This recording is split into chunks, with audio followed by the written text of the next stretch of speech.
Оодо Азаттык радиосу.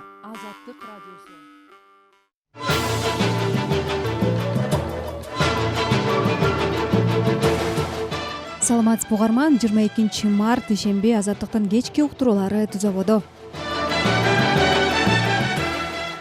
Кыргызстанда соңку 2 айдын ичинде эле кызамыктан 8 бала чарчап калды. Өкмөт абалды өтө кооптуу деп баалап жатат. Азаттык радиосунун обого чыкканына быйыл 72 жыл болду. Ал эми Кыргызстанга мындан 100 жыл мурда Европадан Интергельпа кооперативдик уюму келген. Бул уюм курулуш тармагын түптөлүшүнө чоң салым кошкон. Ушул жана башка темаларга алдыда кеңири кайрылабыз. Ошондой эле жаңылыктардан айтып беребиз. Азаттыктын толкунунда болуп туруңуз угарман. Бишкек студиясында мен Кундуз Кызылжарова жана Канымгүл Элкеева иштеп жатабыз. Кесиптешим күн ичинде болгон соңку кабарлардан кыска айтып берет. Саламатсыздарбы? Сот журналист Мамыркулованын бөгөт чарасын жабы кароодо. Эркин журналист Каныша Мамыркулованын бөгөт чарасы 22 мартта Бишкектин Свердлов райондук сотунда каралып жатат. Сот отуруму жабык өтүп, ага адвокаттан башка жакындары, кызы дагы киргизилген жок. Журналистти колдоп, сот имаратынын алдына чогулган 30 киши Канышайга боштондук, сот ачык болсун деп кыйкырып турушту.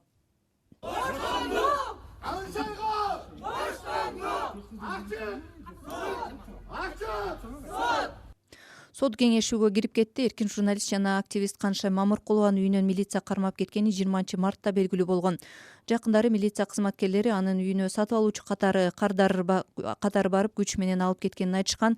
Бишкек шаардык милициясы Мамыркулова массалык башаламандыкка, чакырыкка жана улут аралык кастыкка шектелип кармалганын билдирди.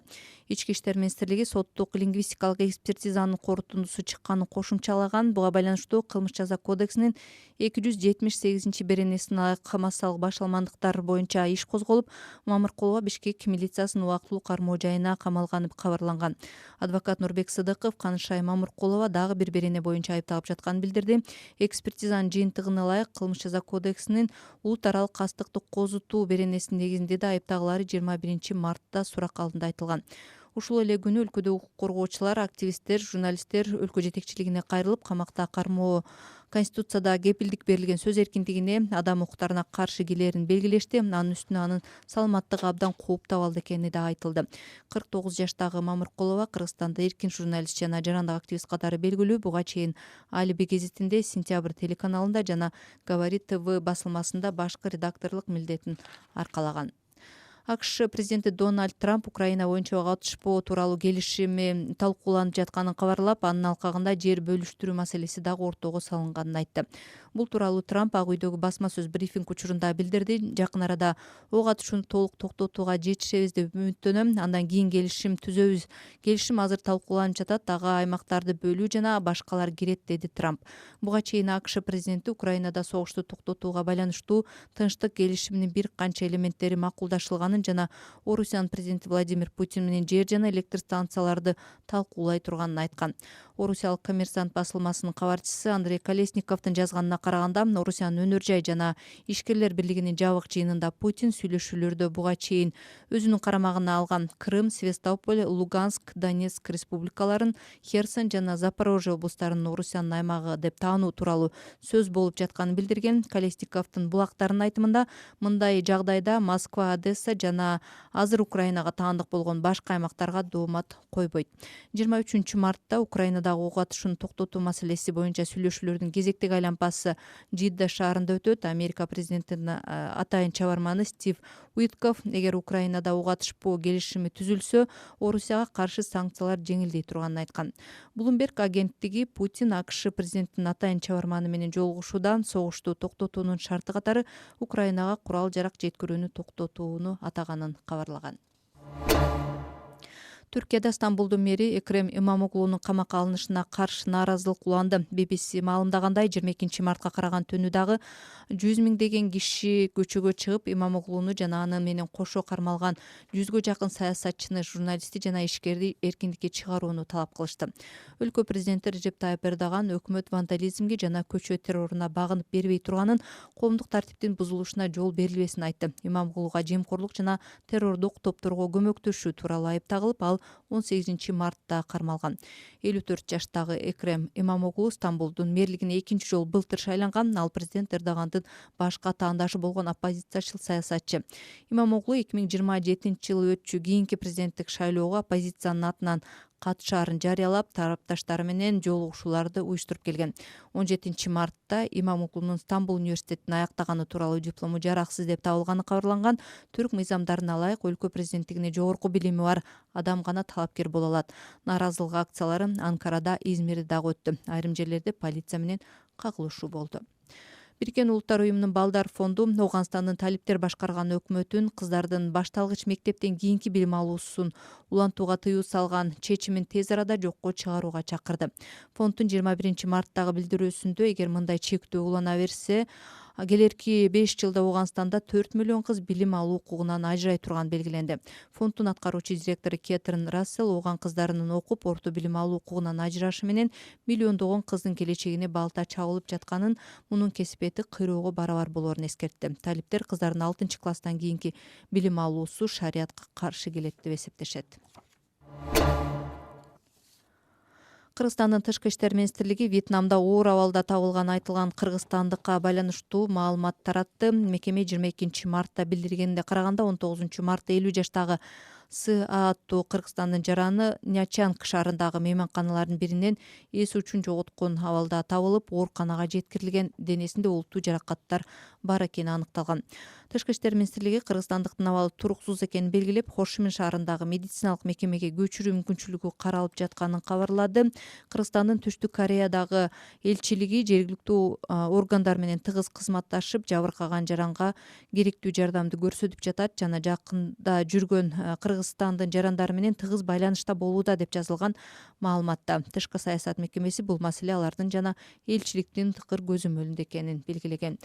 Министрликтин соңку маалыматына караганда Кыргызстандын 600 миңдей жараны чет өлкөдө миграцияда жүрөт. Британия Орусиянын 30 миллиард евролук активтерин камакка алды. Улуу Британия союздаш өлкөлөр менен биргелешип Орусияга Украинадагы согушун баштагандан берки эң катаал санкция киргизди. Бул тууралуу 21 мартта Британ каржы министрлиги билдирди. Мекеменин маалыматына караганда жалпысынан 25 миллиард фунт стерлингден ашуун орусиялык активтер камакка алынды. Британиянын каржылык санкция башкармалыгы маалымдагандай, Орусия Украинага 2022 жылдын февралында кол салгандан бери санкциялардын натыйжасында 400 миллиард доллардан кол жууду. Бул Москва өлкөнүн коргоо тармагына жумшаган дээрлик 4 жылдык каржылоосуна барабар каражат. Орусиянын жалпы каржылык абалы алсыроодо федералдык бюджеттеги тартыштык кеминде келерки жылга чейин уланат. Рубльдун куну кетүүдө, өлкөдө кесипкөй жумуш күчү азайды, инфляция күчөдү деп айтылат мекеменин маалыматында.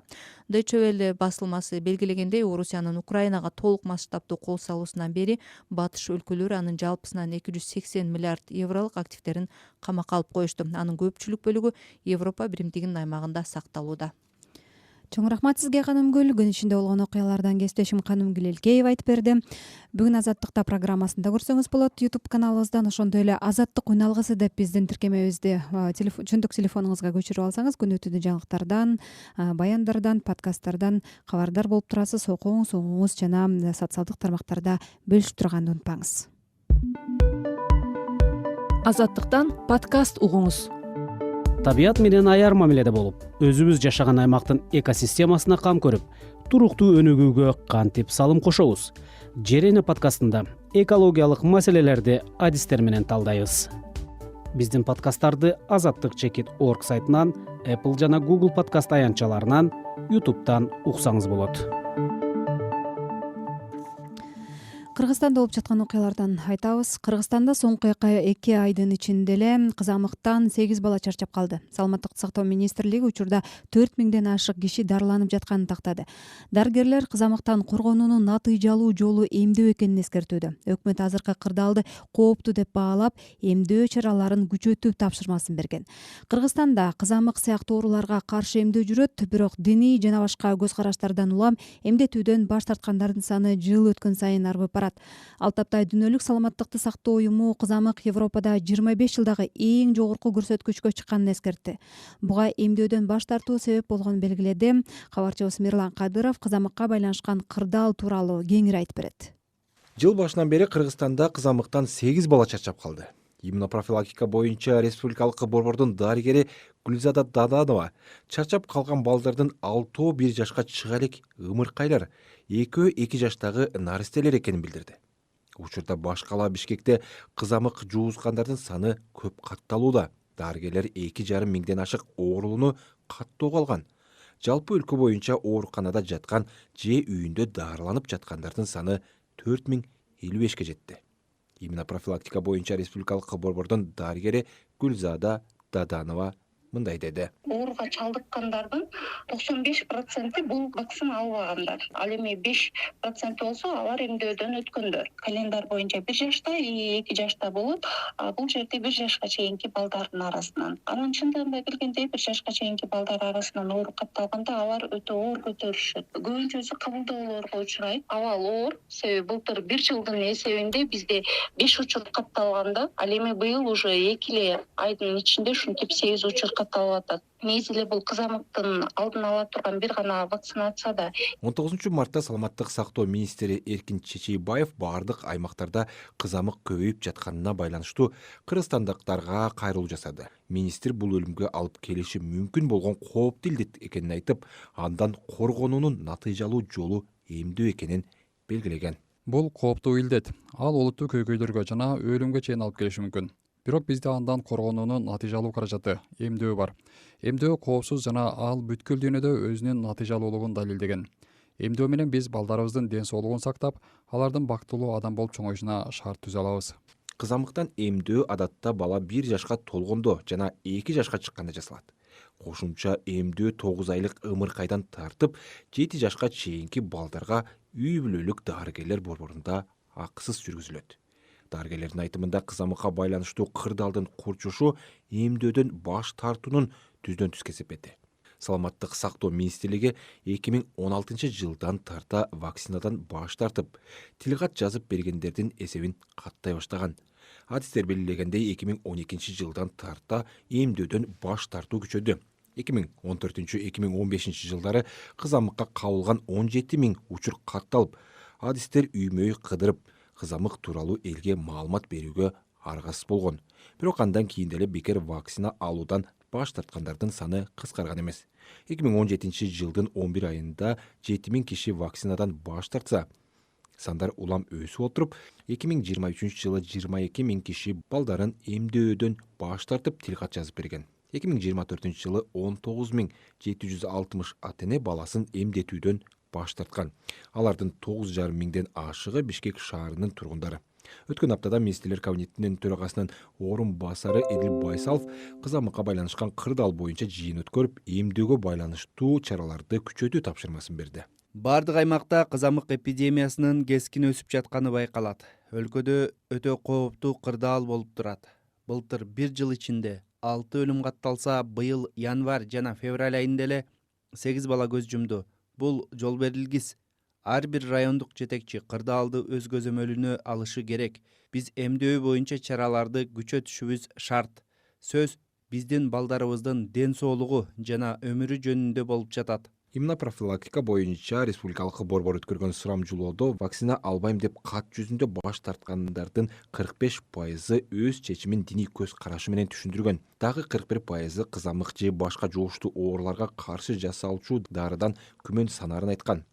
Ал эми 9% түрдүү себептерди атаса, калган 4% толук маалыматы жок болгонунан вакцина жасатпайм деп кат жазып бергендер. Өлкө бийлиги мыйзамдарды кабыл алып, түшүндүрүү чараларын күчөтүп, ошол эле маалда диний кызматкерлерди да буга тартууга аракет кылууда.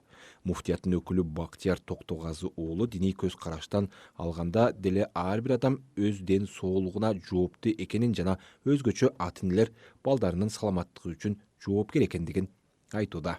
Вакцина бул медицинанын ошо жетишкендиги азыркы учурда. Булар тажрыйбадан келип чыкты да, мисалы үчүн тарыхта деген бир топ жанакындай жугуштуу оорулар чыгып, канча деган миңдеген, миллиондогон адамдар жабыркаган. Ошонун айынан баягы дарыгерлер изилдеп, иштеп чыккан дарыларда ошол ооруну алдын алуу максатында.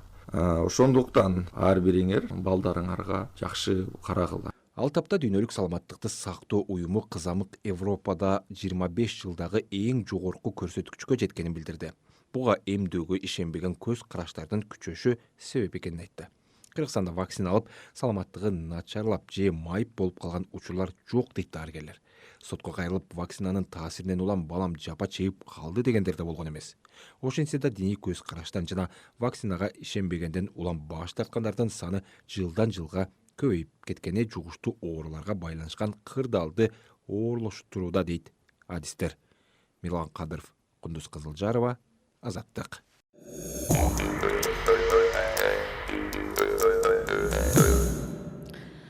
Ал тапта Азаттык радиосунун обого чыкканына быйыл 72 жыл толду. СССР доорунда канчалык кыйын болсо да анын угармандары ар кандай айла амал менен азаттыкты угуп келген. Кыргызстан эгемендик алган жылдары уктуруулары кеңири коомчулуктун баардык катмарына жетти. Көпчүлүк азаттыкты эгемендик менен киндиктеш деп билет. 70 жыл ичинде азаттык далай сыноого тушкан. Бул жолу дагы кезектеги сыноого тушуп отурат. Бирок Кыргызстандын өзүндө, дүйнөдө да аны сактап калуу чакырыктары айтылууда. Темага кесиптешим Кубатбек Айбашев кайрылат. Азаттык радиосу сүйлөйт. Мындан таптак 72 жыл мурда ушул күнү азыркы Эркин Европа азаттык күн алгысынын Борбор Азиялык башка кызматтар сыяктуу кыргыз тилиндеги туңгуч берүүсү обого чыккан. Берүү 1953 жылдын 18 мартында кыргыз тилинде Азамат Алтайдын үнү менен башталган. Ал кезде ал Liberation же боштондук үн алгысы деп аталган.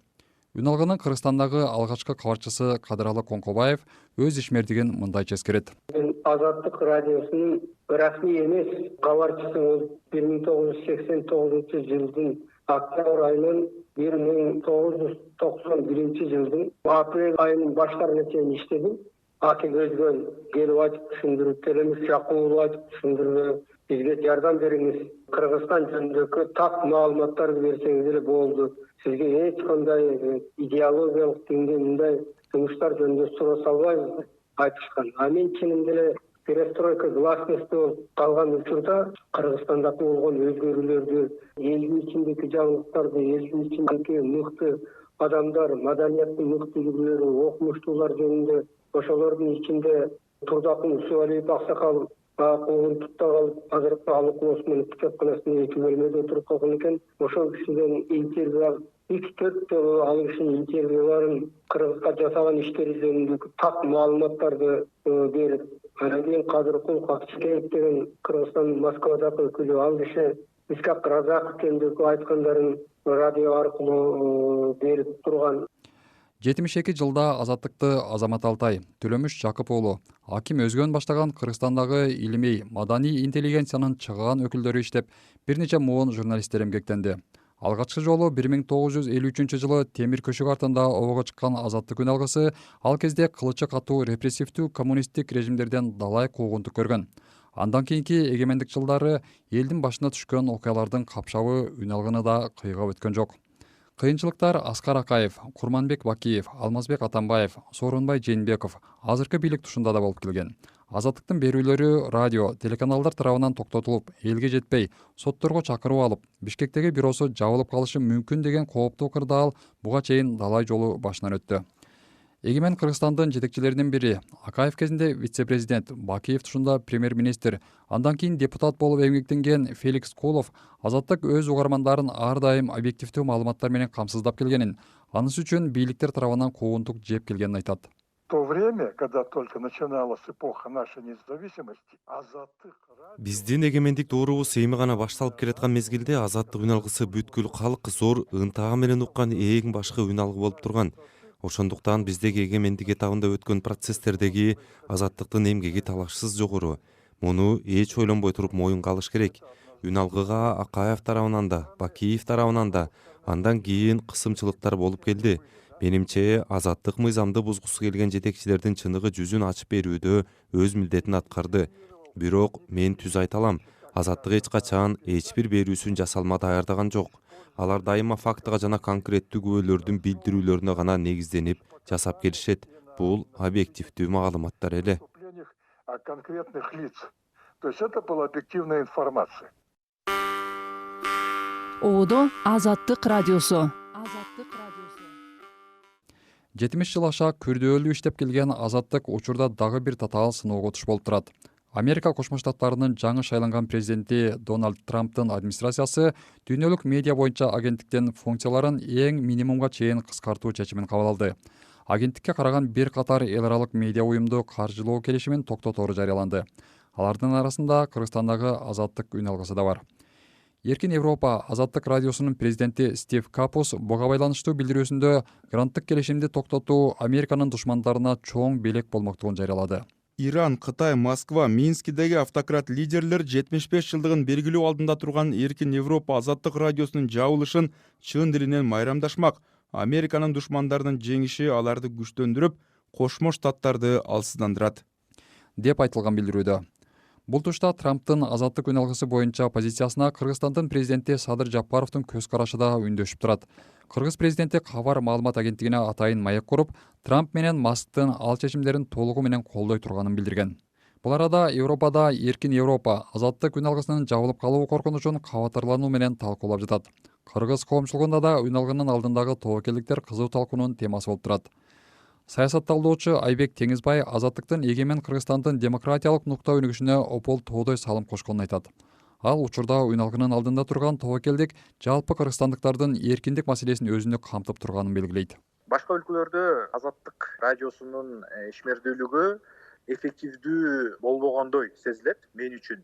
Бирок Кыргызстандагы Азаттыктын ишмердүүлүгү өтө эффективдүү, өтө максаттуу, өтө натыйжалуу болуп келген да. Ошол себептен улам дагы 30 жыл ичинде Кыргызстан толук диктатурага, толук авторитардык башкарууга кирип кеткен жок да. Анткени Азаттык ошого жол берген жок. Анан жалпы массалык маалымат медиаларынын, эркин көз карандысы медиаларынын башында авангард катары Азаттык медиасы турат. Анан азыркы айланасында болуп жаткан окуялар, иштер сөзсүз түрдө Кыргызстандагы жалпы эркиндик маселесине, авторитардык башкаруунун бекемделишине, күчтөлүшүнө, жалпы элдин үнүнүн кесилишине, азайылышына чоң түрткү болот да. Ошол себептен улам бул тобокелчилик бир гана эле Американын ызыкчылыгын коргоодо эмес, бул эң биринчи кезекте кыргыз элинин, кыргызстандыктардын кызыкчылыгында да. Азаттык өз тарыхында ондогон курс жана мазмундуу программаларды жана берүүлөрдү даярдап келди. Алардын арасында азыркы учурда өлкөдөгү актуалдуу окуяларды талкуулаган эксперттер талдайт. Калктын социалдык экономикалык турмушун чагылдырган Данисте, аялзатын алга сүрөгөн эже сиңдилер, дүйнө кабарларын сунуштаган Биз жана дүйнө программалары, курс журналисттик иликтөөлөрү аудиториясынын маалыматтык суроо талабын канааттандырып турат. Кубатбек Айбашев, Азаттык. Борбор Азияда, анын ичинде Кыргызстанда Азаттык радиосунун алгачкы добушу 1953 жылы жаңырган. Андан бери өлкө баштан кечирген орчундуу учурларда, орошон окуяларда так маалымат таратып келдик. AM жана FM радио толкундарында миңдеген саат түзүүдө жаңырдык. Жергиликтүү телеканалдар үчүн жүздөгөн берүү даярдадык. Биздин вебсайттардагы макалалардын баарын санап берүү мүмкүн эмес. Социалдык тармактар аркылуу дүйнөнүн булуң бурчундагы миллиондогон колдонуучуга жете алдык. Бул Азаттык радиосу. Биздин үнүбүз бүтүндөй Борбор Азияда жаңырат. Азаттык мен үчүн так маалымат жана чындык. Ошол учурда демократиянын негизги көзгүсү, көрсөткүчү. Азаттыктын негизги баалуулугу эрктүү элдин эркин үнү. Азаттык деген менин оюмча чындык, сөз эркиндиги. Азаттык мен үчүн экинчи үй бүлөм. Же балким мен үчүн жашоондогу тегирмен болду десем болот. Мен тегирмен катары тарбиямдай жанчып тарбиялап чыктым. Азаттык радиосу. Элдин жана эркиндиктин үнү. Биз менен болгонуңуз үчүн рахмат. Эми башка темалардан Кыргызстанга мындан 100 жыл мурда Европадан Интергелп кооперативдик уюму келген. Чех, словак, венгер, украин жана башка улуттардан куралган кооператив мүчөлөрү Кыргызстанда өнөр жай, курулуш тармагынын түптөлүшүнө чоң салым кошкон. Бул датага карата ушул аптада Кыргыз улуттук университетинде илимий кереге кеңеш өттү. Ал кеңешке кесиптешим Санжит Уйтунова да катышып келген. Мындан туура 100 жыл мурда 1925 жылдын март айында Кара-Кыргыз автоном облусунун Пишпек калаасына Интергельпо кооперативинин 300дөй мүчөсү келген. Тарыхчы, президенттин кеңешчиси Арслан Капай уулу уста, курулушчу, тигүүчү, инженерлерден турган топтун ишин убагында Жусуп Абдрахманов да жогору баалаганын айта кетти. Булардын ролун учурунда ошо Совнаркомдун төрагасы Жусуп Абдрахманов тогунан баштап белгилеген. Анан бул жерде мынтип жазат. Аларды көрдүм, алар өздөрүнүн ишине ыраазы, биз алардан үлгү алышыбыз керек дейт. Мына ошол үлгү алып, анан 21-кылымга аттадык. Арслан Капай уулу Борбор калаадагы Интергельпо курган айрым эски имараттар бузулбай, тарыхтын күбөсү катары сакталып калууга тийиш деген пикирде. Интергельпо жайгашкан жер, анын кээ бир изи тарых имараттар биздин тарыхыбыздагы чоң өзгөрүүлөрдүн далили катары, чоң өзгөрүүлөрдүн белгиси катары сакталып калыш керек. Ал эми тарыхчы Кыяс Молдокасымов Кыргызстан Интергельпонун салымын эл аралык саясатта карым-катнаш куралы катары колдонушу керек деп эсептейт. Кыргыз мамлекеттүүлүгүнүн түптөлүшүнө, анын экономикасынын өнүгүшүнө ушул Интергельпонун өзгөчө салым кошконун кененирээк айтып, керек болсо биз бүгүнкү күндө Словакия, Чехия, Венгрия менен өзүбүздүн ушундай жакшы мамилебизди жакшыртууга ушул Интергельпонун кыймылын биз пайдаланышыбыз керек. Тарыхый маалыматтарга таянсак, Кара-Кыргыз автоном облусуна Интергельпо кооперативинин 1000ден ашык мүчөсү келген. Европалык адистерди шаймандары менен ала тоого алып келүүгө Рудольф Маречек чоң роль ойногон. Анын небереси Эльвира Маречек Кыргызстандын тарыхында чоң атасынын өз орду бар экенин айтты. Батыштагы технологияны билген, чебер адистер болбосо, өнөр жайын, айыл чарбасын көтөрүү мүмкүн эместигин түшүнгөн. Ошол себептүү үй бүлөсү менен 1922 жылы Чехияга кетип, 1925 жылга чейин адистерди топтогон. Казы Диканбаев атындагы дипломатиялык академиянын ректору Акылбек Кылычев Интергельпо ала тоого Европа маданиятынын бир үзүмүн, прогрессти ала келген деп эсептейт. Жана бирөөдө айтып кетти, кыргыздар колуна күрөк кармап көргөн эмес. Ошол жагынан алганда булардын прогрессивдүү таасири абдан чоң болгон. Өзлөрүнүн иш чараларын өткөргөндө ошолор тегеректеген эл байкайт да. Ошону кабыл алат, мындай экен, тигиндей экен. Маданият деген ошол да. Жыйынды уюштуруучулардын бири, тарыхчы, профессор Тынчтыкбек Чоротегин ошол кылымда Интергельпо Кыргызстанга чоң тоскоолдуктар менен келгенин белгиледи. Ошол доордо Кыргызстандагы либерал шарттар Чехословакияда жок болчу. Иш таштаган жумушчуларды полиция кадимкидей аткылап камаган учурлар болгон. Кыргызстанга барып жардам беребиз дегендерге паспорт бербей коюшкан. Рудольф Маречек ушулардын баарын уюштуруп биринчи кербенди, эшелонду жибергенде анын өзү чыга албай калган. Сыртка чыга турган паспортту Чехословакия өкмөтү ага бербей койгон. Белгилүү публицист, бир катар иликтөөлөрдүн автору Амирбек Азам уулунун айтымында Интергельпонун мүчөлөрү арасында 1937 жылы сталиндик репрессияга кабылгандар болгон. Репрессия болгондордун арасында Чех булактары боюнча 18 адамды анан камалгандар. Анын ичинен бирөөгү Атабеевде жатат. Ошол Интергельпонун мүчөсү. Анан бул жерде белгилей кетүү керек, аларды камакка алуу 1935 жылдан кийин болду. Чехословакиянын жарандыгынан чыккандан кийин анан буларды камакка ала баштаган. А чет өлкөнүн жарандыгы катары аларды ага чейин камакка алышкан эмес. 20-жылдары Интергельпо менен Кыргызстанга келип, кийин мекенине кайткандар да болгон. Тынчтыкбек Чоротегиндин айтымында алардын арасынан Чехиянын тарыхына из калтырган инсандар да чыккан. Штефан Дубчектин баласы Александр Дубчек кийин Чехословакия компартиясынын жакшы лидерлеринин бири болгон. Биринчи жолу адамгерчиликтүү жүзү бар социализм деген реформалык кыймылды баштаган. 1968 жылкы бул кыймылды адатта тарыхта биз Прага жазы деп коебуз. Эсперанто тилинен ичара көмөктөшүү деген маанине билдирген Интергельпо кооперативи алгач 1923 жылы Чехиянын Желин шаарында түзүлгөн. Тарыхчылардын белгилешинче кооперативдин мүчөлүк акысы өтө жогору болуп, 5000 кронго чейин жеткен. Ал акчанын жарымы Кыргызстандагы өнөр жайга керектүү станокторду жана шаймандарды сатып алууга жумшалган. Эгемендик жылдарында кооперативдин мүчөлөрү курган завод, фабрикалар иштебей, айрымдары таланып тонолуп кеткени белгилүү. Борбор калаада учурда бул кооперативди эске салган Фучик паркы жана Интергельпо аттуу көчө бар. Санжи Туйтунова, Азаттык, Бишкек. Азаттыктын кечки уктурууларынын биринчи бөлүгүн ушуну менен жыйынтыктайбыз. Алдыда да биз менен болуңуз.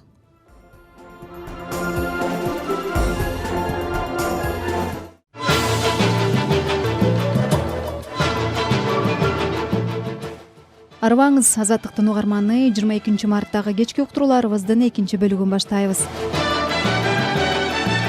Москванын четиндеги Крокус-Сити концерттик борборундагы терактка 1 жыл болду. Андан бери мигранттардын абалы кандай өзгөрдү? Чорный списокко кирип калыпмын. Эми 30 апрелге чейин документти туураласам уже чыгып кетишим керек да.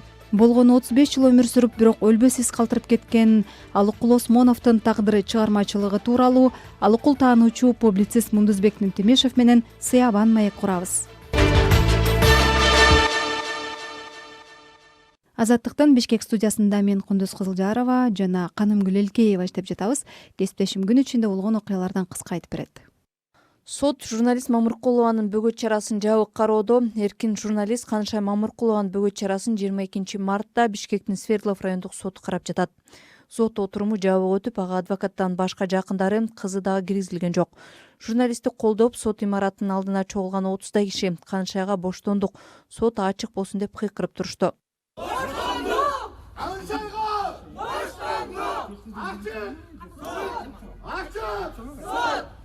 Сот кеңешүүгө кирип кетти. Эркин журналист жана активист Канышай Мамыркулованын үйүнөн милиция кармап кеткени 20 мартта белгилүү болгон. Жакындары милиция кызматкерлери анын үйүнө сатып алуучу кардар катары барып, күч менен алып кеткенин айтышкан. Бишкек шаардык милициясы Мамыркулова массалык башаламандыкка, чакырыкка жана улут аралык кастыкка шектелип кармалганын билдирди.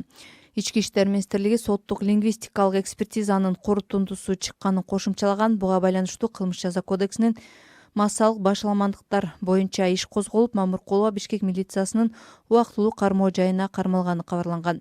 Адвокат Нурбек Сыдыков Канышай Мамыркулова дагы бир-бирине боюнча айыпталып жатканын билдирген. Экспертизанын жыйынтыгына ылайык кылмыш жаза кодексинин улут аралык кастыкты козутуу беренесинин негизинде да айыптагылары 21 мартта сурак алдында айтылган. Ушул эле күнү өлкөдөгү укук коргоочулар, активисттер, журналисттер өлкө жетекчилигине кайрылып, камакта кармоо Конституцияда кепилдик берилген сөз эркиндигине, адам укуктарына каршы келерин белгилешти. 49 жаштагы Мамыркулова Кыргызстанда эркин журналист жана жарандык активист катары белгилүү. Буга чейин Алиби гезитинде, Сентябрь телеканалында жана Говорит ТВ басылмасында башкы редакторлук милдеттерин аркалаган. АКШ президенти Дональд Трамп Украина боюнча ок атышпоо тууралуу келишим талкууланып жатканын кабарлап, анын алкагында жер бөлүштүрүү маселеси дагы ортого салынганын айтты. Бул тууралуу Трамп Ак үйдөгү басма сөз брифинг учурунда билдирди. Жакын арада ок атышууну толук токтотууга жетишебиз деп үмүттөнөм. Андан кийин келишим түзөбүз. Келишим азыр талкууланып жатат. Ага аймактарды бөлүү жана башкалар кирет, деди Трамп. Буга чейин АКШ президенти Украинада согушту токтотууга байланыштуу тынчтык келишиминин бир канча элементтери макулдашылганын жана Орусиянын президенти Владимир Путин менен жер жана электр станцияларды талкуулай турганын айткан. Орусиялык Коммерсант басылмасынын кабарчысы Андрей Колесниковдун жазганына караганда, Орусиянын өнөр жай жана ишкерлер бирлигинин жабык жыйынында Путин сүйлөшүүлөрдө буга чейин өзүнүн карамагына алган Крым, Севастополь, Луганск, Донецк республикаларын, Херсон жана Запорожье облустарын Орусиянын аймагы деп таануу тууралуу сөз болуп жатканын билдирген. Колесниковдун булактарынын айтымында, мындай жагдайда Москва, Одесса жана азыр Украинага таандык болгон башка аймактарга доомат койбойт. 23 мартта Украинадагы ок атышууну токтотуу маселеси боюнча сүйлөшүүлөрдүн кезектеги айланпасы Жидда шаарында өтөт. Түркияда Стамбулдун мэри Экрем Имамоглунун камакка алынышына каршы нааразылык уланды. BBC маалымдагандай, 22 мартка караган түнү да 100 миңдеген киши көчөгө чыгып, Имамоглуну жана анын менен кошо кармалган 100гө жакын саясатчыны, журналистти жана ишкерди эркиндикке чыгарууну талап кылышты. Өлкө президенти Режеп Тайып Эрдоган өкмөт вандализмге жана көчө терроруна багынып бербей турганын, коомдук тартиптин бузулушуна жол берилбесин айтты. Имамоглуга жемкорлук жана террордук топторго көмөктөшүү тууралуу айып тагылып, ал 18 мартта кармалган. 54 жаштагы Экрем Имамоглу Стамбулдун мэрлигине экинчи жолу былтыр шайланган. Ал президент Эрдогандын башка таңдашы болгон оппозициячыл саясатчы. Имамоглу 2027 өтчү кийинки президенттик шайлоого оппозициянын атынан катышаарын жарыялап, тарапташтары менен жолугушууларды уюштуруп келген. 17 мартта Имамоглунун Стамбул университетин аяктаганы тууралуу диплому жараксыз деп табылганы кабарланган. Түрк мыйзамдарына ылайык өлкө президенттигине жогорку билими бар адам талапкер боло алат. Нааразылык акциялары Анкарада, Измирде да өттү. Айрым жерлерде полиция менен кагылышуу болду. Бириккен Улуттар уюмунун Балдар фонду Ооганстандын талиптер башкарган өкмөтүн кыздардын башталгыч мектептен кийинки билим алуусун улантууга тыюу салган чечимин тез арада жокко чыгарууга чакырды.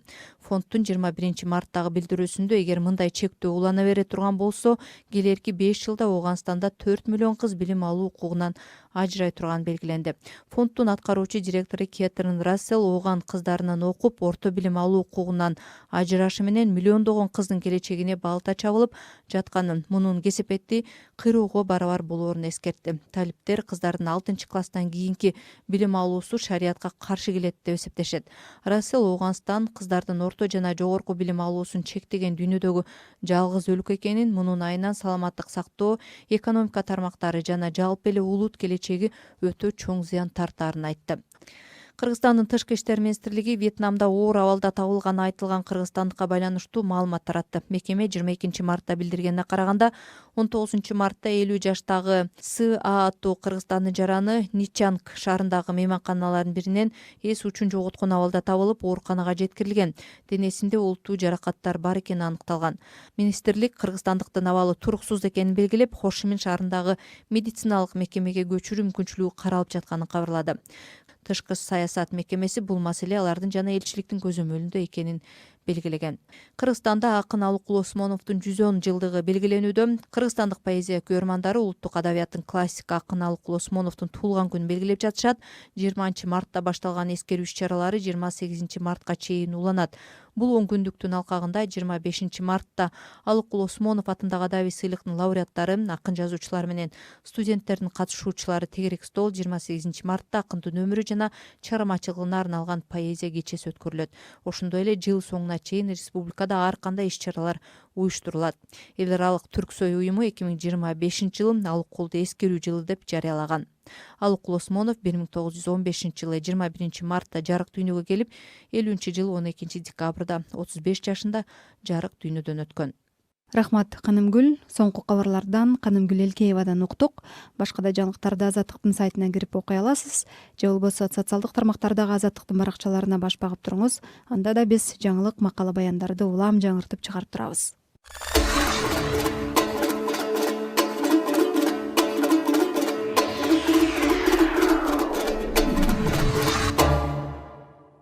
Москванын четиндеги Крокус-Сити концерттик борборундагы терактка 1 жыл болду. Бул кандуу окуядан кийин Орусияда миграциялык саясатты катаалдаштырган бир катар мыйзамдар кабыл алынып, мигранттар кыйын кырдаалга туш болду. Бул өлкөдөгү кыргызстандык эмгек мигранттарынын саны кыскарып, көбү өлкөгө кире албай калды же депортация болду. Бул темага кеңири Айгерим Акылбекова кайрылат. Мени өткөрдү, жолдошум калып калды. Былтыр марта Крокус-Сити холдогу теракттан кийин Орусиянын аймагына кире албай калган чет элдиктердин саны дароо өскөн. Өзгөчө кандуу окуяны улай чек арада аэропортто текшерүүлөр күчүп, кыргызстандык мигранттар депортацияга да туш болгон. Алардын арасында Нуризаттын да жолдошу бар эле. Ошо телефондорун текшерип эле анан айткан жок да, эмнеге кайтарууйду без причина элек.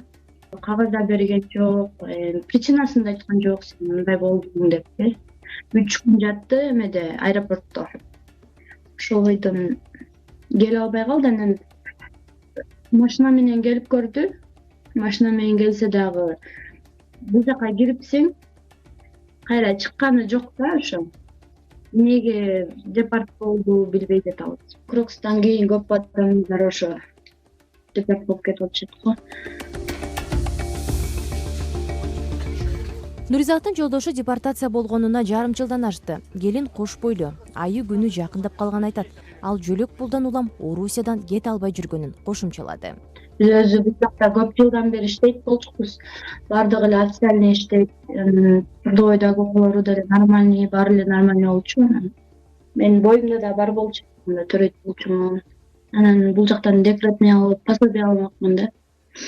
Ошого апамдар менен жүрөм.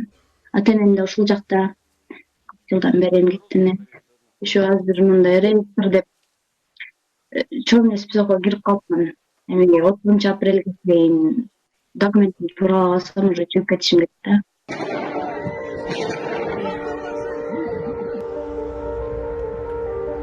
Крокус Сити холду куралдуу чабуулдан кийин Орусияда мигранттарга каршы маанай күчөгөн малда Москвага барган кыргызстандыктардын ичинен оңдогону түрдүү себептер менен артка кайтарылган. Алардын арасында Айжаркындын күйөөсү да бар. Айжаркын өзү Москвада, жолдошу жарым жылдан бери Кыргызстанда жүрөт.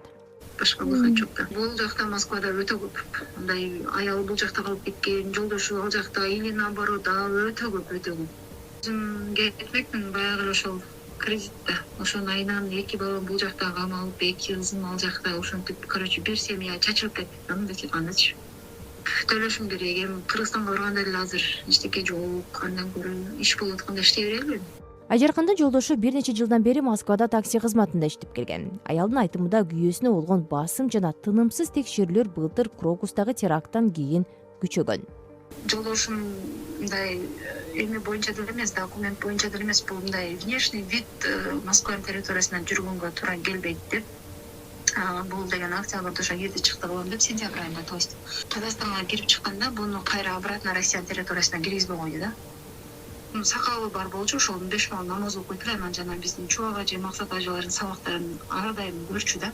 Текшерип эле, сен ушуларды аябай көп көрөт экенсиң, сен религиозный, өтө сен опасный адам экенсиң деп эле. Ошо не за что эле кетирип салды да. Колуна эч кандай бирок кагаз да берген жок. Крокустан кийин ошо сакалга көбүрөөк булар басым жасап башташы да. Мигранттарга укуктук жардам көрсөткөн юрист Мирлан Токтобеков Крокус-Ситидеги ондогон адамдын өмүрүн алган кандуу чабуулдан кийин үй бүлөлөр эки ара жолдо калган учурлар кадыресе көрүнүшкө айланды дейт. Эми Крокус-Ситиден кийин ушуреки федералдык коопсуздук кызматы ФСБ абдан өзүнүн ишмердүүлүгүн күчөткөн Россия Федерациясында. Бул негизинен ушуреки сырттан келаткан мигранттарды аэропорттордон токтотуп артка кайтаруу боюнча көптөгөн иштерди жасады. Ошонун негизинде биздин орточо эсеп боюнча Кыргызстандан эле бир 20-30 миңге жакын адам ФСБнын ушурекинде кара тизмесине түшүп кире албай калды да. Эң жаманы ушул кара тизмеге түшкөн кишилердин басымдуу көпчүлүгү Россия Федерациясында сиздер айткандай ошо үй бүлөсү бар, үй бүлөсүнүн мүчөлөрү ошол Россия Федерациясында калган кишилер болуп калышты. Ошолордун баардыгын мындайча айтканда федералдык коопсуздук кызматынын кара тизмесинен эч ким чыгара алган жок. Анткени башка органдар салган кара тизмеден чыгаруу механизмдери каралган. Например, Ички иштер министрлигинин кара тизмесинен же болбосо ФИСИМдин кара тизмесинен чыгаруунун жолдору бар. Бул соттошуп, кандайдыр бир сот аркылуу чыгарса болот. Ал эми федералдык коопсуздук кызматынын кара тизмесинен чыгаруу эч кандай ыкмалары, механизмдери каралбаган экен законодательный уровне. Ошонун негизинде бул кишилер кире албай калды. Укук коргоочулардын айтымында 1 жыл мурдагы теракттан кийин Орусияда теги борбор азиялык мигранттардын көбү биринчи кезекте Тажикстандын жарандары басым кысымга кабылды. Теракт в Крокусе выявил Крокус-Сити колдогу теракт орусиялыктардын мигранттарга болгон чыныгы жүзүн көрсөтүп, буга чейин толеранттуулук деген бет каптын артында жашырынып турган мамилени ачыкка чыгарды. Улуттар арасында ынтымак деген ураандар айтылып жүрбөдү беле. Бирок былтыр марттагы окуялар мунун баарын төгүндөдү. Өз учурунда орус бийлиги жагдайды ырбатканга улутчул уюмдардын жанданышына шарт түздү. Анткени адатта анда уюмдардын артында федералдык кызматтар өздөрү турат. 1 жылда Орусияга каттаган тажик мигранттары кескин азайбаса да, башка өлкөлөргө иш издеп кеткендери көбөйдү. Анткени Крокустан кийин мигранттар биринчи кезекте акчадан да коопсуздук маанилүү экенин түшүнүштү. Деди мигранттар менен иштеген тажикстандык укук коргоочу Каримжан Yorov. Орусияда акыркы 1 жылда борбор азиялык мигранттарга каршы ксенофобия күчөгөнүн Human Rights Watch укук коргоо уюму да бышыктаган. Уюм 2024-жылдагы Орусиядагы адам укуктары боюнча кырдаалды сүрөттөп жатып, бул өлкөдө куугунтук, зордук, зомбулук күчөгөнүн Крокус-Сити холдогу кол салуудан кийин жаңы мыйзамдык чектөөлөр кабыл алынганын билдирген. Уюмдун изилдөөчүлөрү бул баяндаманы түзүп чыгуу үчүн мигранттардын өздөрү, юристтер, эксперттер менен сүйлөшкөн жана Орусиядагы мигранттардын жашоосу учурда коркуу жана коордук менен өтүп жатканын белгилешкен. Бирок орус бийлигинин өкүлдөрү теракттан кийинки катаал чаралар коопсуздукту камсыз кылуу үчүн зарыл экенин баса белгилеп келишет. увеличилось с 89 до 121. Орусиядагы сотторго мигранттарга байланыштуу түшкөн иштердин саны көбөйдү. Өткөн жылы тергөөчүлөр ар кандай инстанцияларга 3000 ишти өткөрүп беришкен. Бул 2023 жылга салыштырмалуу 20%га көп. 2024 жылы мигранттар террордук мүнөздөгү 253 кылмышка барган. Кылмыш жасаган мигранттардын көбү Орусияда мыйзамсыз жана миграциялык мыйзамдарды бузуу менен жүргөн. Былтыр 22 мартта Крокус Сити Холлдун имаратына 4 куралчан адам кирип, чогулгандарга ок чыгарган. Бул теракттан 146 адам набут болуп, 551 киши жаракат алган. Каза болгондордун арасында 6 өспүрүм болгон. Тергөөнүн маалыматына караганда, курмандыктардын көбү өрттөн каза болгон. Ошол кезде Орусиянын өзгөчө кырдаалдар министрлиги Москванын четиндеги бул кол салуудан кийин дайынсыз болуп жаткан 2 кыргыз жараны Эдита Жусупова менен Маиза Гүлжигит кызынын аты жөнүн каза тапкандардын болжолдуу тизмесине кошкон. 24 жаштагы Эдита Жусупова Крокус Сити Холлдун ашканасында иштеп жүргөн. 20 жаштагы Маиза Гүлжигит кызы 6 айдан бери Крокус Сити Холлдо иштеп жаткан. Алардын жакындары журналисттерге маалымат берүүнү каалаган жок. Бул теракт үчүн негизги шектүү катары Тажикстандын 4 жараны каралууда. Орусиянын коопсуздук күчтөрү аларды теракттан кийин 24 сааттын ичинде кармашкан. Кармоо учурунда күч органдары аларды кыйноого алып, тажик жарандары көрсөтмөлөрүн жана күнөөсүн мойнуна алганын видеого тартып таратышкан. Орусиянын тергөө комитети концерттик залга кол салууга шектүүлөрдү Фаридун Шамсидин, Далиржон Мирзоев, Сайдакран Раджабализода, Мухаммасодбир Файзов деп атаган. Тергөө террордук чабуулдун уюштуруучусу катары Фаридун Шамсидинди айыптоодо. 2024 жылдын башында ал Стамбулга барып, ал жерде буйрутма берген адамдар менен жолуккан деп айтылат. Террорчулардын шериктери деген негизде Исроил Исломов жана анын 2 уулу Диловар жана Аминжон Исломовдор кармалган. Алар кылмышка айыпталгандарга Ренал түлгүсүндөгү унаасын саткан айтылат. Ал эми теги кыргызстандык Алишер Касимов кылмышка шектүүлөргө ижарага батир бергени үчүн камакка алынган. Сотто ал шектүүлөрдү тааныбасын айтып, тек гана авито аркылуу турак жайды ижарага бергенин билдирген. Назирмат Лутфулло жана Якупжон Юсуфзада Крокуска кол салууларды каржылоого катышкан деп айыпталууда. Тергөөнүн версиясы боюнча Мухаммед Шарипзода терактты даярдоого катышкан. Ал эми Жумахон Курбанов теракттын катышуучуларын байланыш жана төлөм каражаттары менен камсыз кылып турган. 2024 жылдын ноябрь айында Орусиянын коопсуздук күчтөрү Ингушетиянын 2 жараны Жабраил Аушев менен Хусейн Медовду кармашкан. Алар Крокустагы теракттын аткаруучуларын курал жарак жана октары менен камсыз кылган деп айыпталууда. Крокустагы теракт боюнча тергөө иштери аяктаганы ушул айда белгилүү болду. 400 томдон турган кылмыш иши айыпталуучулар менен жабырлануучуларга тааныш үчүн берилди. Тергөө комитети иш майында прокуратурага өткөрүлөрүн билдирди. Азырынча бул терактка ким буйрук берген деген суроонун жообу ачык бойдон калууда. Окуя болгондон көп өтпөй орус аткаминерлери буга Киевди айыпташкан. Бул ишке көз салып жүргөн укук коргоочулар кылмышты чындап кылган адамдар камакка алынганынан күмөн санап келишет. Алардын бири Руси жайша уюмунун жетекчиси Ольга Романова. У меня идет такой разрыв шаблонов. Менде дал келбеген учурлар көп. Алар физиологиялык жактан такыр башка эле адамдарды кармап алышкан деп ойлойм. Тасмада алар даярдалган жоочулар экени көрүнүп турат. Бирок кармалгандар такыр даярдыгы жок экени байкалбадыбы? Неподготовленные люди. Аларда март айынын башында АКШда Ислам мамлекети террордук тобунун командирлеринин бири Мухаммед Шарифулла кармалды. Ал Крокус Сити Холл имаратына кол салууга шектелген 4 адамдын ичинен 2-өөнү тааный турганын билдирген. Анын айтымында аларга куралды колдонуу боюнча нускамалар берилип турган. Ошентип Крокус Холлдогу сот иштери жакын арада башталат. Ал эми Орусиядагы мигранттарга болгон мамиле жакынкы келечекте өзгөрүлөбү белгисиз. Расмий маалыматтарга ылайык, Орусияда Кыргызстандын 334 миңдей жараны миграцияда жүрөт. Кыргыз бийлигинин өкүлдөрү мигранттардын абалын Орусиядагы расмий жетекчилер менен жолугушууларында утур-утур көтөрүп келишет. Кыргызстандын эмгек социалдык камсыздоо жана миграция министрлигинин Москвадагы өкүлчүлүгү маалымдагандай, Орусияда миграция мыйзамдарын, эрежелерин бузган деп шек саналып Тоокел тобуна киргизилген кыргызстандыктардын саны өсүп 83 миңге жетти. Буга чейин реестрге кирип калган миңдеген кыргызстандыктын банк карталары иштебей калганы маалымдалып, айрымдары даттанышкан. Айгерим Акылбекова, Азаттык.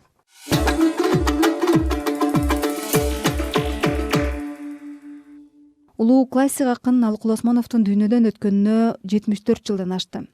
Биз азыр болгону 35 жыл өмүр сүрүп, бирок өлбөс эс калтырып кеткен акындын тагдыры, чыгармачылыгына таасири, акын жашаган мезгилдин оош кыйыштары тууралуу кеп кылган отурабыз. Алыкул таануучу, публицист Мундузбек Тимешев менен Бурулкан Сарыгулованын Сыябан маеги назарыңызда. Мундузбек мырза, кош келдиңиз биздин студиябызга. Эми сиз Алыкулга күйгөн калемгерлердин бири болуп келатасыз. Чыгармачылыгыңыздын көпчүлүк бөлүгү Алыкул таанууга кетти окшойт. Энциклопедия чыгардыңыз. Бул ошол 16-жылы чыккан энциклопедия, андан кийин толуктадыңызбы же толуктадыңызбы? 15-жылы чыкты да. 15-жылы чыккан. Андан кийин толуктап койгом, анан каражатка байланыштуу кармалып атат. Бирок буга деле оңой эмес маалыматтар камтылган. 700 канча бет, 780 бет. Алыкул өзү өлсөм дагы жарат деп, мүрзөмдү буудан болуп таскак салып өтөрмүн деп көз ачыктык кылган экен да ошол мезгилде. Ансыгарындай Алыкулду билбеген деле киши жок болуш керек. 100 жылдан өтсө дагы. Алыкул өзү болсо мындай түнт, оңой менен ачылбаган, кырс адам болгон деп айтып жүрүшөт да. Бул ушул мүнөзү, бул бата тегинен калган мүнөзбү же болбосо баягы оор тагдыры, жетимчилик деген нерсенин баары ошол мүнөз болуп калыптанып, анан ушундай түнт болуп калганбы? Кичинекейинен жетим калганда, эжесинин колунда 5 жашка чейин жүргөн, детдомдо тарбияланган, ата эненин тарбиясы эмес, каранын да көргөн эмес. Турмуш өзүнүн мөөрүн басканда Урайкан Шукурбеков эң жакын жолдошу болгондо 62-жылы ушу эскерүү жазып кеткен экен. Энциклопедияны жазып атканда таап алдык да. Алыкул мындай түнт көрүнгөнү менен, кырс көрүнгөнү менен, мындай суз көрүнгөнү менен жолдош жоролордун арасында, көңүлү жаккан адамдардын арасында шайыр, тамашакөй, куудул киши болгон деп жазыптыр да. Дүйшөн Кулбатыров деген агай дагы университетте бизди окутуп калды эле. Өмүрүнүн акырында Чолпон Атага барып дагы биздикине 5-6 күн конок болуп, акыркы жолу ушунчалык Алыкул тамашакөй киши экен депчи. Мүнөзүн билбегендер түн ушундай деп ойлочу окшойт да. Зейнеп эже деле мен Ташкентте жогорку партиялык мектепте окуганда 2 жыл үйүнө жолугуп жүрдүм. Алыкул абдан тамашакөй киши болчу дейт. Оору улам басынтып, кургак учук деген жаман оору экен да. Ал убакта жөп-жөнөкөй пенсилин, антибиотиктин жыты да жок. 37, 37,5, 38 градус температура менен жүрчү экен да. Ошого дагы шек билгизбей жүрчү экен да. Дарыланбагандан, жетиштүү дарыланбагандан да ушинтип эрте кетип калдыбы деген дагы ой туулат да. Себеби ошол эле Түгөлбай Сырыкбеков карабайсызбы? Экөө бирдей дарт менен ооруган, ал киши сакайып кеткен. Анан кандайдыр бир өлүмдү күтүп жашаган сыяктуу сезилет да. Бул өзү Алыкулдун кургак учук менен ооруганы күтүүсүз жерден белгилүү болуп калган да. Баягы педтехникумда окуп жүргөндө баягы студенттерди доктурлар келип аудиториядан текшергенде эле Ырайкан Шукурбеков экөөнү алып калган экен да. Себеби кургак учуктун белгилери бар экен да. Мына ошондон тартып өлгүчө 18 жыл доктордон башарылган жок деп айтып атышпайбы? Бул айыксам да абдан жанталашкан экен да. Кымыз ичкен, күчүктүн этин жеген, айыбынын этин жеген. Тиги жерде Москвага кетип аткандарга дагы Абдулкай Алдашев айтып берген. Москвада барсам бир дарынын атын жазып бер дейт. Биякта жок экен, Москвада бар экен, шуну алып келип бериңизчи депчи. Абдан жанталашкан да. Бирок бул кургак учук, бул өзү ачык айтканда дарыдан мурун көңүлдүн оорусу экен да. Көңүлү ачык киши жеңип кетет экен да. Түгөлбай атанын айтканы бар. Ушу Жакшынакай жарга туш келип, жана Асылгүл деген менин оюм менен болуп, жана сүткө май кошуп, усутуп, анан боорума тиги жүн жолу короп, жылуу байпак кийгизип, бөпөлөп, мен айыгып кеттим дейт. Бир эле кургак учук эмес, жүрөк оорудан айыгып кеттим дейт. Анан Зейнеп эже айткан, экөөбүз жолукканда Алыкулдун оорусу байкалган эмес дейт. Билген бекен ушу оорусу бар экенин? Билбептир да. Жана ажырашып кетишинде да ушул нерсе таасир этип атпайбы? Бир күнү Алыкул жок болчу дейт. Бир кат келип калды дейт. Жана кургак учук диспансеринен экен дейт. Учетто турасыз, келиңиз деп. Анан эмне үчүн айткан жоксуң Алыкул? Деп эле мен айыгып кеттим деп ойлогом деп. Анан кайра башталды деп атпайбы? Анан жанагындай үй бүлө ыйкы-тыйкысы чыкты. Кызы чарчап калды. Анан жазган чыгармалары өзгө көп пьеса жазып ийген да. Анысы чыкпайт, китептери чыкпайт. Ушундай бир чыгармачылык күчөлүү оорусун күчөтүп жиберген да. Сиз ошо сурап көрдүңүзбү Зейнеп эжеден? Мисалы, өзүнүн эрки деле жетпей калса керек, балким ушу Алыкул менен чогуу жашап калганда балким Алыкулдун өмүрү сакталып калат беле акындын. Узагыраак жашайт беле балким. Ошону ойлодуңузбу деп сурап көргөн жоксузбу? Эже ошол мен арбагынан кечирим сурайм деди. Жаш экенбиз деди. Абдан эле жаш экенбиз дейт. 16-бызда таанышып, 19-бызда баш кошуп атабыз дейт. Мен ошого деле көңүл буруп аптырмын дейт. Анын үстүнө согуштун убагы дейт. Согуштун убагында дары эмес тамак жок дейт. Эгерде мен үйдө эле отуруп көңүл бурганымда чыны менен айыгып кетмек дейт да. Жана кызы чарчап калгандан кийин эле ушу иштебей койсом болмок экен деп. Сиз кандайчы ошо Зейнеп эчеге жолугушуп калдыңыз? Кайдан таптыңыз? Атайын издеп бардыңыз? 87-жылы партиялык мектепке барып калдым. Анан кетип баратып, Жолдошбек Зарлыкбеков деген акын менен Ленин жашта чогуу иштеген, май жокко телефонун таап берчи десем, Кеңеш Жусуповго айда телефону бар экен, телефонун берди да. Анан барганда эле чалдым, келе кой дейт. Кыргызча сүйлөп атат, таптак. Мен ойлогом да бул өзбектешип кеткен болуш керек депчи. Кийинки турмушу өзбекке Өзбек. Анан келе кой деди. Бардым, метро менен экеле остановка экен. Мындай бара үйдө жашайт экен, тозуп ал деже. Абышкасы Шарип Талибов деген Өзбекстанга белгилүү котормочу, дегендей мындай билимдүү киши экен. Абдан сөгөйүн деп баргам да. Зейнеп эжени. Ал убакта биздин окугандарыбыз Алкулду таштап кеткен, эси жок аял, тиги бу деп ушунчалык психологиялык эмеге жеткирип койгон да. Абышкасы эжең экөөң эркин сүйлөш деп эле чыгып кетти, уулун алып алып элечи. Анан эле бир убакта эже да чыгып кетти, анан бир убакта эле көп кагаз көтөрүп келди. Менин ыймандай сырым деп 3 вариантта жазган экен эже. Бир копиясын сага берейин деди. Эмне үчүн десем, Николай Удалов деген жазуучунун аялы эси жок болгон, дүйнөкор болгон, Алкулду таштап кеткен деген макаласын окуп калдым дейт. 66-жылы. Анан ошондо отуруп алып, ыйлап отуруп жаздым эле, мына окуп көр деди. Орусча экен, моя исповедь деген сүйлөшкөндөн кийин эле эже жөнүндө көз карашым 180 градус өзгөрсө болот. Таптакыр баягы бирөөлөр айткан окшобой чыкты да. Мүнөзү сыртында киши экен. Анан ыйлайт, кайра каткырып күлүп калат. Ошо театр институтунда Ташкенттеги кыргыз адабиятынан сабак бердим, кыргыз тилден сабак бердим дейт. Жанагы Болот Бейшеналиев, Советбек Жумадулов, Таттүбү, Бакырдин Алиев, Гүлшара Дуулатова менин окуучуларым болчу дейт. Анан мен Алкулду өткөндө балдардын баары тунжурап, эчтеке сөз айта албай чыгып кетчүмүн деп ушинтип эметти. Анан каттарын көрсөттү. Жашчылар союзуна Субалибке жазыптыр. Мен Алкулдун мүрзөсүн оңдоп берейин, аларча дагы. Музейин түзүп берейин, өз кара. Анан бияктан Жашчылар союзунан сөккөн каттар келе бериптир да. Сенде эси жок аялдын кереги жок, Алкул ушундай. Ала кетпейсиңби деди. Ой эже аны алып барып алып кыргыздар согуштуруп эмне кылам деп албай жүрбөйм, ала кетсем болмок экен. Анан Алкулдун 51-жылы чыккан тандалмаларын бердим ага. Ошол агасы басма иштери боюнча комитеттин төрагасы экен Керим Соронбаев. Агам берген деди. Бул жерге Памирбек Казбаевга бергем. 80ден өтүп каза болду го. Мен барганда 66да болчу. Алкулдан кичүү, 7 жаш кичүү болчу да. Эми бул киши албетте таанылгыс талант. Эми жанагы Жолборс Терсин Жамыңа Батырды ким билбейт мисалы үчүн. Бир жолу Орбор Султанов бир интервью алып атсам айткан. Тиги котормону мындай салыштырып окуп чыктым. Шотанын чыгармасына түп нускасына такыр эле окшобойт. Бул аябай катуу сүйүп калып эле анан ушул Жолборс Терсин Жамыңа Батырга жабыштырып туруп эле өзүнүн сүйүүсүн жазып коюптур деп. Анан мындай өлбөс чыгарманы жаратышына чын эле ошол сүйүү таасир этти. Эжеден сурадым. Экөөбүз сүйлөшүп жүрөбүз дейт. Москвадагы жанагы гитист окуп жүргөндө келди дейт. Анан ошо Жолборс Терсин кийген Баатыр жаңы Казандан чыгыптыр дейт. Ушуну Сталинге берем деп алып келди дейт. Анан чочуп кеттим дейт. Сталинге жолукканды кой. Приемныйына барыш проблема. Эркин которгондо махабатка таасирленип да, бат эле которуптур. Анан Мукайлабаев рецензент болуп атпайбы. Өлөрүндө кайра редакциялап чыккан экен. Басмага кол коюлган экен. Түгөлбай Сылыкбеков жооптуу редактору болгон экен, бирок басмага чыкканын көрбөй өткөн экен. Анан ошол басылбай жүрүптүр. Баягы 40-жылы чыккан эле эмесин кайра оңдоп эле басмада таптакыр таанылгыс кылып оңдоп салыптыр.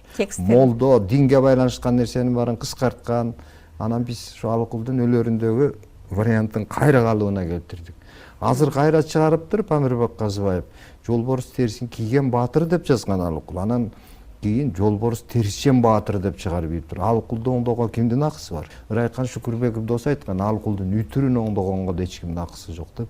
Себеби ушу үтүргө чейин маани берген киши экен да бул. жанагы 30 жаш деген белгилүү уру бар го. Шайтан көрдүм, долулугун карачы, байкуш жандын момундугун карачы, өмүр өлүм аралыгыдан кырып, тазалыгын, сонундугун карачы деп. Алкул өлдү, ошол канча басмаларга басылган шайтан. Классик акын Алыкул Осмонов тууралуу алыкул таануучу, публицист Мундузбек Тентимишев менен Бурулкан Сарыгулов уюштурган Сыябан маектин толук версиясын Азаттыктын YouTube каналынан видео форматта көрүңүз. Ушуну менен Азаттыктын 22 марттагы кечки уктурууларын жыйынтыктайбыз. Саламатта туруңуз угарман.